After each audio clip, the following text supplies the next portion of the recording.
Hello friends, स्वागत है तमारू मारी गुजराती रसोई टिप्स चैनल में। तो आज આપણે બનાવીશું ઘી, માવા અને ચાસણીનો ઉપયોગ કર્યા વગર બહાર મળે તેવો કોપરા પાક। તો ચાલો આપણે કોપરા પાક બનાવવાનો શરૂ કરીએ। તો સૌથી પહેલા આપણે અહીંયા એક પેન લીધું છે, એની અંદર આપણે અહીંયા 100 ગ્રામ જેટલી ખાંડ લઈશું અને એ જ માપથી આપણે અહીંયા એક વાટકી દૂધ લઈશું। તો સૌથી પહેલા આપણે ખાંડને અહીંયા નીચે જ ઓગાળીને લેવાની છે, આપણે ગેસ ઉપર નથી મૂકવાનું।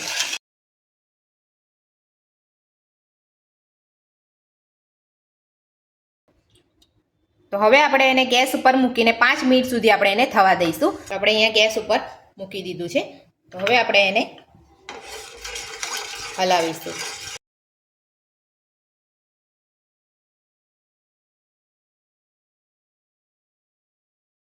तो आ रीतनुं आपणे अहींया दूध थवा देवानुं छे जाडुं। अने तमे जोई शको छो आपणुं दूध अहींया सरस आ रीतनुं जाडुं थई गयुं छे। तो हवे आपणे अहींया गैस मीडियम टू स्लो राखेलो छे। तो हवे आपणे एमां कोपरानुं छीण नाखीशुं। तो हवे आपणे अहींया 100 ग्राम खांडनी सामे आपणे 150 ग्राम कोपरानुं छीण लीधुं छे। तो आ रीते बधुं आपणे अहींया कोपरानुं छीण अने दूध ने खांडनुं बधुं आपणे मिश्रणनी साथे मिक्स करी लेवानुं छे। तो बधुं ज दूध आपणे अहींया कोपराना छीणमां चूसाई गयुं छे।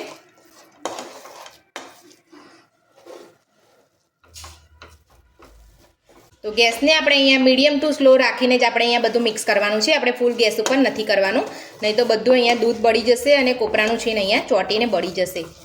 એટલે આ રીતે આપણે અહીંયા બધું કરવાનું છે। તો મેં અહીંયા બધું સરસ મિક્સ કરી લીધું છે। તો હવે આપણે 4 ચમચી મલાઈ નાખીશું। તમારી પાસે આ રીતની તાજી મલાઈ ના હોય તો તમે અમૂલની મલાઈ પણ લઈ શકો છો। તો મેં અહીંયા ઘરમાં રહેલી તાજી મલાઈ લીધી છે। तो मलाई साथे आ रीते बधुं ज मिक्स करी लेवानुं।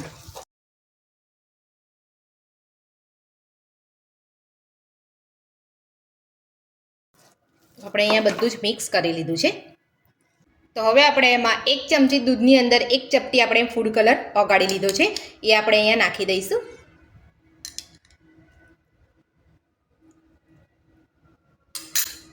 अने बधुं सारी रीते आपणे मिक्स करी लईशुं।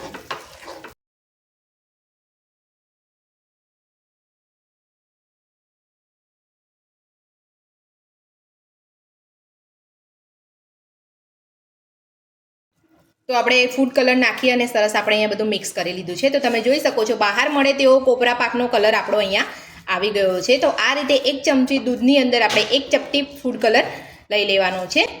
તો આપણે અહીંયા એ રીતે આપણે અહીંયા બધું સરસ મિક્સ કરી દીધું છે। તો હવે આપણે એમાં ઇલાયચી પાવડર નાખીશું। તો આપણે અહીંયા બધું જ મિક્સ કરી લીધું, ત્યારબાદ આપણે અહીંયા 2 થી 3 ચપટી જેટલો આપણે અહીંયા ઇલાયચી પાવડર નાખ્યો છે। તો હવે આપણે એ પણ સરસ મિક્સ કરી લઈશું।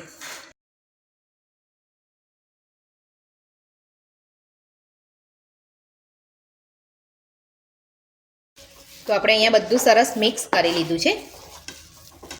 તો ગેસ આપણે હવે બંધ કરી લઈશું। તો આપણે અહીંયા એક ડીશ લીધી છે। તો ડીશની અંદર આપણે અહીંયા ઘીથી આ રીતે ગ્રીસ કરી લઈશું। ત્યારબાદ આપણે એમાં કોપરા પાકનું મિશ્રણ લઈ લઈશું।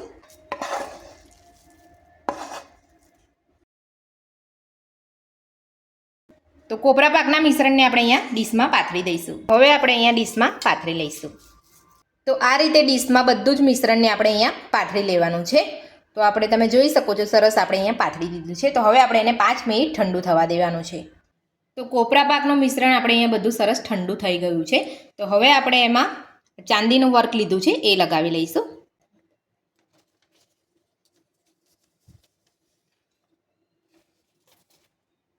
तो આપણે ચાંદીનું વર્ક લગાવી લીધું છે। તો હવે આપણે કોપરા પાકને કટ કરી લઈશું। તો બધા જ કોપરા પાકને આપણે થાળીમાંથી કટ કરી અને આપણે અહીંયા કોપરા પાક કાઢી લીધા છે। તો તમે જોઈ શકો છો બાર જેવા કોપરા પાક બનીને આપણા તૈયાર છે। તો મારી આ રીતથી કોપરા પાક બનાવવાનું આ દિવાળી પર ઘરે એકવાર જરૂરથી ટ્રાય કરજો। જો તમને મારી આજની રેસીપી પસંદ આવી હોય તો મારા વિડીયોને લાઇક કરજો, ચેનલને સબસ્ક્રાઇબ કરજો, તમારા મિત્રોને જરૂરથી શેર કરજો।